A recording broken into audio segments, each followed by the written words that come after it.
Welcome to Garden Wise Adventures. My name is Malie, and today I was finishing up some garden cleanup and was pulling down my Maypop vines, thinking this year was a total loss when it came to harvest. And what I found was a little surprising to me, and I wanted to go over what I found when I was harvesting my Maypops and whether or not I'd like to continue growing them. So let me show you what they look like. Let me show you what I found, and we'll talk about Maypops. Now, before we show you the vine, I live in Utah, zone 6/7, and there are a few people here who grow Maypops. It's not something that is normally grown here in Utah, but there are a few people who grow them here. So let me show you what it looks like. So this is my Maypop vine. This is where I grow it. This is the south corner of my house.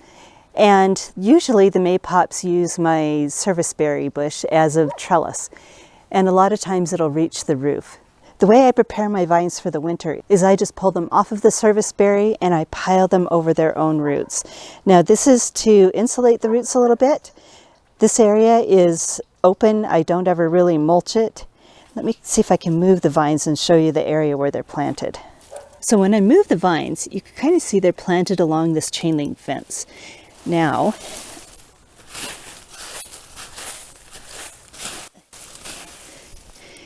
it's a really narrow area. It's probably about 6 inches wide, and the rest of the area is covered by this weed mat.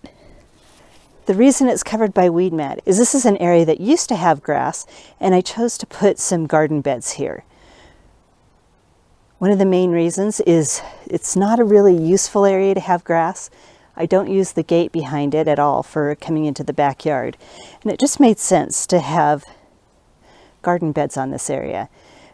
I had a little tiny bit of an area here that I could plant plants, and I, just as an experiment, thought I'd try Maypops, and it turned out to be a pretty good success. The vines get huge. They seem to love this area. One issue is they climb up under the weed mat and into my garden beds, and I usually have a ton of runners in both of these beds that I pull out. Now here in Utah, these vines don't come out of the ground, and I don't see any life on them until around the end of June, usually mid to the end of June. They're really, really late to come out of the ground. Then by September, they've hit the roof and they're flowering. And we had a ton of flowers this year, but I only saw a few fruit forming.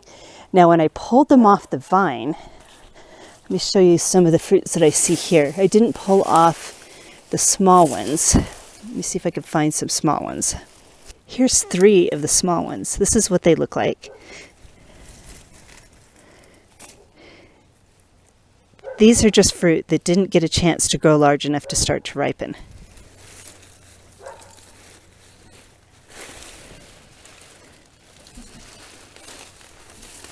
Actually, I missed one here. This is a little bit of a larger one. Let me go show you all the ones that I pulled off this vine that were hiding that I didn't see. So this is what I pulled off the vine. There were 36 of them, 37 including the ones that I just pulled off. Some of them were wrinkled like this. The rest were really smooth. Let me show you what they look like inside. So I opened this one.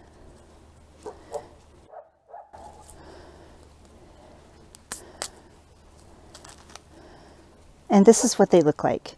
Now I have grown passion fruit, the tropical variety, in Southern California, and this is definitely not what it looked like. When I grew them in Southern California, the inside was really juicy and they were yellow and they're very sweet and very tropical tasting. Now these don't taste bad. They taste okay. They're not juicy, and they definitely don't have that sweet flavor of the tropical variety. But last year I found a few fruit. I found probably about 3 or 4 fruit. And when I took apart the skin, when I took the skin off the seed, I found these hard black seeds in them, and I'll show you what I'm doing inside. And I decided to see if they were viable. Because if they were viable, that meant that this fruit has fully ripened and that it's not going to get any riper. We're not going to see that gorgeous yellow color and have a flavor change. Let me show you what it looks like inside. Now, I also did this last year, and I decided to treat these pawpaw trees like I treat tomato seeds. I'm soaking them in water, fermenting them a little bit so I could get the skin off of them. And I saved a ton of seeds, and I planted probably about 15 of them, and all 15 germinated. So I was able to give away 15 Passiflora incarnata this year, this spring. So that means that they are ripe. They are just not going to be a really delicious variety. Now these are not a named variety. These are from a seedling that I grew from somebody else in my area who was growing passion fruit. He advertised on our local Facebook page that he had fruit available for people to taste if they wanted, and seeds if we wanted them. So I took some fruit and the seeds. The fruit tasted an awful lot like this. It was a little bit juicier than these are. So I think because it's a seedling grown variety, we're not going to get much better when it comes to flavor.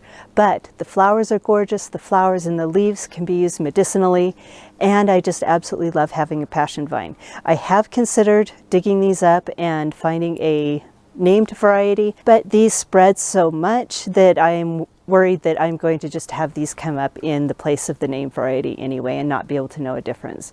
So I decided just to leave it the way it is. They're definitely worth growing for me because of the flowers and the look of the vine and the fact that you can use the leaves and flowers if you want medicinally.